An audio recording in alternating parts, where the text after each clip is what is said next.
radio for a really great future. We're talking real money. You know, with a podcast, it really doesn't. It's not like radio. It doesn't matter which day of the week it is because it's not a live thing. These are recorded. I don't even know what day I'm recording this on. It's not a Friday, but the show's a Friday show. It goes up on Friday, so it's the Friday question and answer version of the Talking Real Money podcast. And it's one of my favorites because I get to answer a bunch of your questions that you sent in at talkingrealmoney.com or you spoke in. So we can't even call it a phone call because it's not that anymore. It's a computer call. It's an iPad. You record it by speaking it into the contact form at talkingrealmoney.com. So it just makes for better quality, and we've got a lot of stuff here. And I want to answer your questions more than I want to do almost anything else because, well, heck, financially, I've been answering money questions pretty much straight through on the radio or on podcast since 1988, which makes me really, really old. So, means I've got some experience. So send in your questions and let's get to some of them. Here's our first one. Hi, Don and Tom. This is Chris from the San Francisco Bay Area, and I was just listening to your podcast where you were discussing medallion signatures, and a client or one of your inquirees was asking about how to get a medallion signature to transfer funds from Jackson National Life to Fidelity. I did the exact same thing. I went to do a transfer to Fidelity, and the institution I was trying to transfer from required a medallion signature. I went to Fidelity, and they gave me a medallion signature immediately at no charge. I don't know if they still do it at no charge, but I thought I should at least let you know.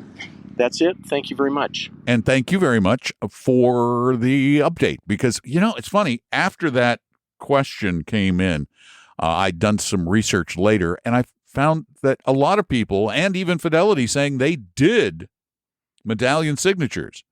So I don't know what the situation was, but you can find them. They're just not as easy to find as they once were. But I understand the same thing now is the Fidelity does do them. So I think it's worth getting another answer from another person. I have to tell you, every time I call for customer service anywhere, except maybe Apple. No, even there I do it sometimes.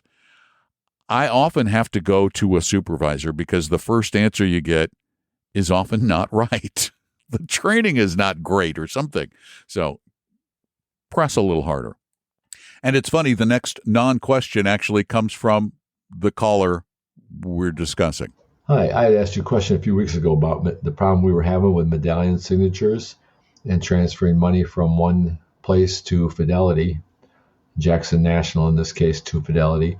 And as it turned out, while we were trying to go through and get the medallion signatures that we never did end up getting, nobody would do them, the staff at Fidelity did the work behind the scenes and got the transfer completed without the medallion signature. So a compliment to Fidelity staff and the ability that they had to get that done and that they went ahead and did that.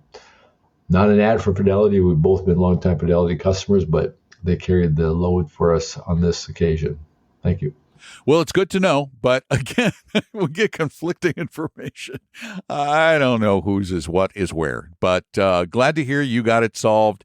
And this next one is also you with another comment. Hi, this is Doug in Burnsville again. I just wanted to say when I heard it, and I've heard this many times, people comment that, hey, my current advisor has made me money. It just grates on me because very few of those people, I'll bet, have compared what their advisor made to what the average stock market index fund has made to determine whether their advisor is really making them money or is really costing them money versus being in a regular index fund.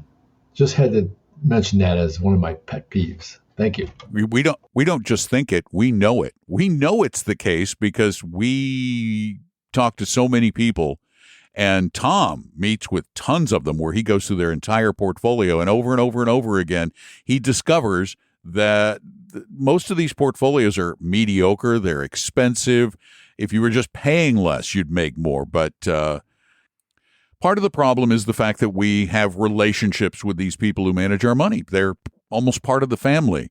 And so we want to believe the best. And often we don't get the best out of them. And I think that's why I say so often this has got to be a business decision. It shouldn't be emotional. Shouldn't be emotional. And the reality is most people make money if they invest. They do. I mean, stocks have gone up in the past more than they've gone down. So, I mean, it's about 75% of years end with the stock market higher than they began, or have past tense. So almost everybody makes money. It takes some big mistakes to lose over a long period of time. It's really hard. Losing is hard. Winning is actually pretty easy. Thanks for both of those calls. And now it's time for I think this is an actual question. Hi, my name is Joey. I live in San Diego. I am married. My wife and I are both 60 years old. She is a nurse at Kaiser, having worked there 35 years, and I am a splicing technician for AT&T, and I have been there for 26 years. We're both 60, like I said, and we both plan to retire in 5 years at 65, mainly because we just don't want to spend all our money on healthcare. So we're waiting for Medicare to kick in. But, we'll have our house paid off at 66. So things are looking good between our two pensions. We both have our 401ks. And here's my question for you guys, because I'm not hearing enough of this. I don't hear it on Clark Howard at all, which is how I learned about you guys and your podcast, which I just added today to my lineup. I'm particularly interested in AI. And I'm really, really, really up on all the various AI innovations, ChatGPT, Gemini 2.0, Perplexity, you name it, Anthropic, Claude models. I understand the strengths and the weaknesses and the power of AI. And it seems to me inevitable that we are going to see AI agents managing our portfolios, both our day-to-day, personal budget type thing like you get on Quicken, and also portfolio planning for people like my wife and I who want to model all the various scenarios available to us. And it's crazy to me that Intuit hasn't done this yet, and I can't find anyone else out there who has started looking at this. There's only one company I found that looks as though they really do leverage AI and data, which are portfolio data, and that's portfoliopilot.com. And so I signed up for their free version, but I just can't get enough information from them to spend the money to move into the next level. And my plan is this. I know it'll be available by the time I retire. So as of yet, it's not fully functional. But my plan is this, to manage my own portfolio and just hire a fee-based fiduciary once or twice a year to review what I've done, tell me what I've done right and wrong, and how I've been either advised properly by the AI agent or otherwise. So basically, an auditor I see as the future of investment strategist. So I would love to hear a podcast dedicated to this, and I really wish you guys would dig into portfoliopilot.com and let me know what you think. There's just so little information on the company and its product out there, but it has some cool tax features and modeling features where I can, if we look at buckets of money, our Social Security, our pension will probably take a buyout, but I'd like to model like 5, 10, 15 different scenarios and see what they look like. And AI will have the ability to use the tools that you use and have used all throughout your career. It will make that accessible for the day-to-day person like me. I would love to hear your thoughts. Thanks a lot, guys, and I look forward to listening to a bunch of your podcasts starting today. Well, thanks for adding us to your podcast repertoire. We appreciate it. AI fascinates me too. I find it fascinating. I'm a techaholic, but only a techaholic in terms of simplicity. I do not like complicated technology products, which is why I have never been a big fan of a lot of the computer products out there that are the more geeky ones. That's why I've gravitated towards so many Apple products. I love the technology, but I don't want to have to learn much about how to work it. I just want it to do stuff. And I do, like you, believe that artificial intelligence will play a huge part in financial management. However, I believe there's one place. I think it will act, for at least for the next few years, as a supplement to the human advisor. Because it doesn't, as humanized as it appears, it really doesn't have that ability to empathize yet. It doesn't feel true empathy. It fakes it, but it's not real. And I think that's important. And I think that will probably remain important. Now, if it can pull it off someday, more power to it. I do believe, though, it's going to become a more important tool. And talking about my tools, dude, when I started giving financial advice on the radio, my tools were literally books of paper, piles of books of paper surrounding me. I didn't even have a computer on which to look this stuff up. Not in 1988, 89, 90. It was all in books. I carried around volumes of S&P books and Morningstar updates, and it's changed a lot. It's so much easier, and it'll get easier. As for advisors with whom you can consult once in a while, they exist. It's a relatively new model in the industry, but it will probably become more popular for the reasons you elucidated. And that's the hourly model, where you pay somebody like you pay an attorney for an hourly consultation, or like you pay a counselor. And it's not going to be cheap, but in many cases, it may be less expensive than having a full-time advisor. But also remember, the AI models aren't really up to the humanizing snuff, which I just mentioned. That means that they're not likely yet to be as good at the very human behavioral control part of the equation, which I believe, and by the way, others who've studied this believe, Vanguard's study says that of the approximate 3% that they believe financial advisors bring to the table, that almost half of that comes from behavioral coaching, which is something AI is not going to be good at for a while. I don't believe it will be. Thank you so much for your question. We appreciate it. And of course, we'll talk about AI more in the future, more and more all the time. I use it semi-regularly, not real regularly, but it does do some decent research. I'm not paying the $200 a month for the OpenAI research assistant, though, yet. That's a little pricey. Thanks so much. Let's take another one that came in from TalkingRealMoney.com. Hi, Tom and Don. My name's Warren. I've been listening to your podcast for a couple months and appreciate it very much.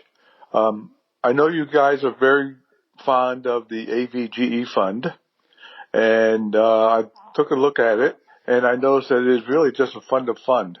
So even though it has a low annual fund of its own, isn't that a little bit deceiving, because you're really paying funds, you're also paying all those other funds that it owns too. So it's really, it's not just that fund you're paying quite a few other, you're paying for quite a few other funds as well. So if you could explain that for me, I'd appreciate it. Thank you. I can see why it's frustrating, confusing. You feel like it's misleading, but it really isn't. If you look at their expense ratio, which for AVGE is 0.23%, 0.23, a quarter of 1%, 23 basis points, you'll discover that they charge they state their charge at 0.5% for the creation of the fund of funds. You have to dig deeper. And then you'll see that the average expense ratio across the funds in the fund is 0.20 for a total of 0.25. Now, the reason why they quote you 0.23 is because they're waiving 2 basis points. So they're charging 2 basis points less. They can raise that at any time back to what's stated as the fee, but they're just giving everybody a little break to be more competitive. So you're not paying extra. You're really not paying extra. The expense ratio you see quoted at 0.23 is all in. That's all the funds. So that you're not, the only extra you're getting really is 3 basis points, 0.03 for the cost of Avantis managing all of the funds together as one fund. So it's not like you're paying 0.25 for the fund of funds and then 0.25 for each of the funds inside the fund. Nope. You're paying essentially next to nothing for the fund of fund feature. Thank you, though, for the question, because it's a good one, and I know other people have asked it, and it deserves to be answered. Again, you can send your questions in at talkingrealmoney.com. You can type them or you can speak them on the contact form. But you can also call us and actually talk with us on our radio show on Saturdays, which airs on Northwest News Radio in Seattle from noon to 2 Pacific time or 3 to 5 Eastern time. And that number is 855-935-8255, which spells talk. 855-935-TALK. So give us a call or send your questions in to talkingrealmoney.com like this last one of the day. $450,000 in deferred comp, and to take it out would be quite a tax burden to build a home. Are there any private mortgage companies that would use that as a secured loan so that I can have a lower interest rate? Yeah, the quality, I apologize for the quality of this question. I don't know why it was so bad. I even ran it through some processing to try to improve the quality. It's much more listenable now. Basically, his question is, can he borrow against his deferred comp? Now, you didn't specify what kind of deferred comp. However, many retirement plans, employer retirement plans like 401ks, offer loan provisions, loan possibilities. You can borrow against the 401k and basically pay interest back to yourself. So you can borrow the money out, use it for other things, and then pay yourself back in some programs. Now, they're going to be program specific. So you need to get with your HR people and see if a loan against your 401k, if that's what it is a possibility. In that case, you can pay yourself back. And as you pay yourself back, then start reinvesting that money. You can take it out without it being a distribution, but you cannot, a private lender, you cannot use your 401k or 457 or 403 as collateral for a loan.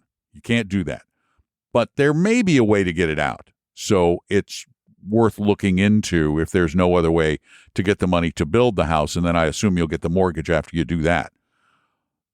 It's sort of a construction loan from yourself at at an interest rate you pay back to yourself, which is not bad. You're just losing that earning potential for the money. But as long as you're not taking it out and losing the taxes, that's not a mega deal. Thank you so much for your questions, all of them. We really appreciate them. And please keep sending them in at talkingrealmoney.com. Speak them in or type them in. And please call us on Saturdays from 3 to 5 Eastern time at 855-935-TALK, 855-935-8255. Tell others about the podcast because literally we cannot have too many listeners. The more, the better, because it helps everybody out. It helps you. It helps us. It keeps us around for a lot longer. And it goes a long way towards encouraging us. When we see the numbers grow, it makes us happy. Thanks. We appreciate you. Take good care of yourselves and join us again on the next edition of Talking Real Money. We hope you realize that the information provided on Talking Real Money is for informational, educational, and hopefully enjoyable purposes only. Providing personalized financial planning or investing advice takes time, so please consult with a really good fee-only fiduciary investment, tax, or legal advisor. We know a good one. Investing must always involve risk. In other words, you can and probably will lose money at times. Also, as much as you want it, no one can accurately and consistently predict the future. So past performance doesn't tell you a darn thing about what the future will bring. Unlike many other programs that say something similar, Talking Real Money is not trying to get you to buy or sell any financial products or securities. Instead, the program program is provided as a public service by Appella Capital, a fee-only registered investment advisor. Thanks for listening, and please visit talkingrealmoney.com for more information and disclosures. And to keep the lawyers happy.